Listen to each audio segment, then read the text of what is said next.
Gitika MAV লাইভলৈ স্বাগতম জনাইছোঁ। আমি ইতিমধ্যে উপস্থিত হৈছোঁ শদিয়া মহকুমাৰ অন্তৰ্গত বুঢ়াবুঢ়ী দেউৰী গাঁৱত। এই দেউৰী গাঁৱত দেখিবলৈ পোৱা গৈছে আমি গিৰাগিৰাচী মিছু অৰ্থাৎ দেউৰীসকলৰ মহা উৎসৱ।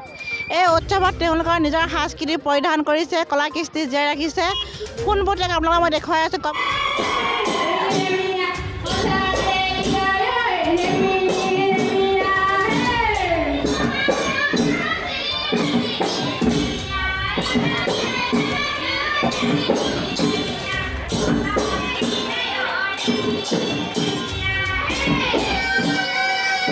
অসমৰ খিলঞ্জীয়া ভূমিপুত্ৰসমূহৰ ভিতৰত দেউৰী অৰ্থাৎ জিমচাইসকল অন্যতম ভূমিপুত্ৰ। দেউৰীসকলে নিজৰ ভাষা, ধৰ্ম, সংস্কৃতি, কলা কৃষ্টিত অতি চহকী।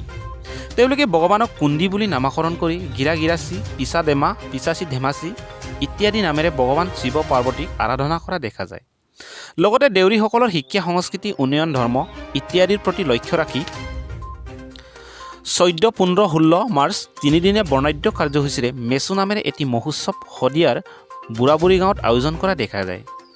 জানিব পৰা মতে এই মহোৎসৱটিত দেউৰীসকলে নিজৰ সাজ পোছাক পৰিধান কৰি নৃত্য প্ৰদৰ্শন কৰাও দেখা গৈছে। লগতে এজন যুৱকে ল'ৰা আৰু ছোৱালীৰ কণ্ঠত একেলগে কণ্ঠদান কৰি দৰ্শকৰ মন আকৃষ্ট কৰে আৰু এই গীতটিত ছোৱালীৰ কণ্ঠত আৰু ল'ৰাৰ কণ্ঠত এই ল'ৰাজনে বিশেষকৈ গীত পৰিৱেশন কৰা কাৰ্যই দেউৰীসকলৰ মন আকৃষ্ট কৰিছে বুলি প্ৰকাশ কৰে।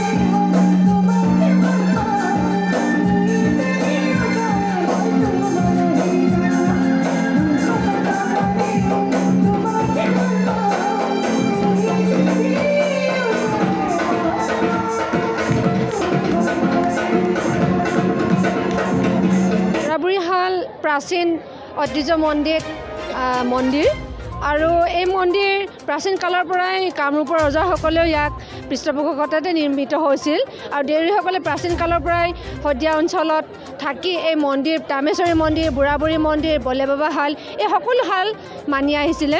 আৰু এই বুঢ়াবুঢ়ী মন্দিৰ প্ৰাচীন ঐতিহাসিক মন্দিৰ এটা পৰ্যটন ক্ষেত্ৰ হিচাপে আৰু দেউৰীসকলৰ ধাৰ্মিক পৰ্যটন মানে থলী হিচাপে গঢ়ি তুলিবলৈ আৰু পুৰণা আমাৰ ঐতিহ্য মন্দিৰ বুঢ়াবুঢ়ী শালখনৰ লগত সংহতি ৰাখি দেউৰীসকলৰ সংস্কৃতি, দেউৰীসকলৰ গীত মাত, দেউৰীসকলৰ বাদ্যযন্ত্ৰ যিমানবোৰ আমাৰ বাদ্যিক আছে যন্ত্ৰ আছে সেইবিলাকৰ কেনেকৈ বজায়, কেনেকৈ গায়, দেউৰী বিহুবোৰ কেনেকৈ কৰে, সকলো ৰীতি নীতি, খেল ধেমালি সংৰক্ষণ কৰি দেউৰী জাতিৰ যাতে উঠি অহা প্ৰজন্ম যাতে এই সকলোবিলাক জানে আৰু মন্দিৰৰ বিষয়ে যাতে সকলো কথা যাতে ল'ৰা ছোৱালীয়ে জানক। আৰু আমি চৰকাৰলৈও ডিমাণ্ড দিব বিচাৰিছোঁ যাতে বুঢ়াবুঢ়ী ঐতিহ্য মন্দিৰ এই শালখন, প্ৰাচীন শালখন মধ্যযুগৰ নহয়, আৰ্কিঅলজি বিভাগে কৈছে যে এই শালখন 10 শতিকাৰ হয়।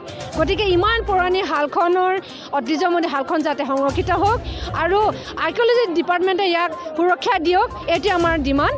আৰু এই সংহতি ৰাখি এই মন্দিৰ পৰ্যটনথলী হিচাপে যাতে গঢ়ি তোলক, এই আমি চৰকাৰৰ ওচৰত আমি ডিমাণ্ড কৰিছোঁ আৰু ইয়াৰ জৰিয়তে দেউৰীসকলৰ ইয়াৰ পবিত্ৰ থলী হিচাপে গঢ় লৈ উঠক। নমস্কাৰ, আমাৰ গিৰাগিৰাচী মিছু অনুষ্ঠিত কৰা সমিতিৰ তৰফৰ পৰা আপোনালোকৰ MAV লাইভক আন্তৰিক ধন্যবাদ জনাইছোঁ। আমাৰ নিচিনা পিছপৰা জেগালৈ আহি আপোনালোকে যে নিউজ সংগ্ৰহ কৰিব আহিছে। আমাৰ এই অনুষ্ঠানটি অনুষ্ঠিত কৰাৰ আমাৰ মুখ্য উদ্দেশ্য হৈছে আমাৰ জাতীয় যিখিনি ৰীতি নীতি, হেৰাই যোৱা যিখিনি সংস্কৃতিৰ নিয়ম নীতি, সেইবোৰ আমাৰ আগন্তুক আহি থকা ভৱিষ্যত প্ৰজন্মক দেখুৱাই থৈ যাব পৰাকৈ আমি এই আমাৰ আজিৰ কাৰ্যসূচীটো অনুষ্ঠিত কৰিছোঁ, যাতে ভৱিষ্যতে উঠি অহা প্ৰজন্মই আমি আজি যিমানখিনি কৰি দেখুৱাব পাৰিছোঁ বা হেৰাই যোৱা সংস্কৃতিক আমি যেনেদৰে জীয়াই ৰখাৰ চেষ্টা কৰিছোঁ, আমাতকৈ যাতে আহি থকা প্ৰজন্মই উন্নত পৰ্যায়লৈ আগবঢ়াই লৈ যাব পাৰে সেয়াকে উদ্দেশ্য লৈ আমি আমাৰ আজিৰ কাৰ্যসূচীটো অনুষ্ঠিত কৰিছোঁ। News desk report MAB live Gitika Deori.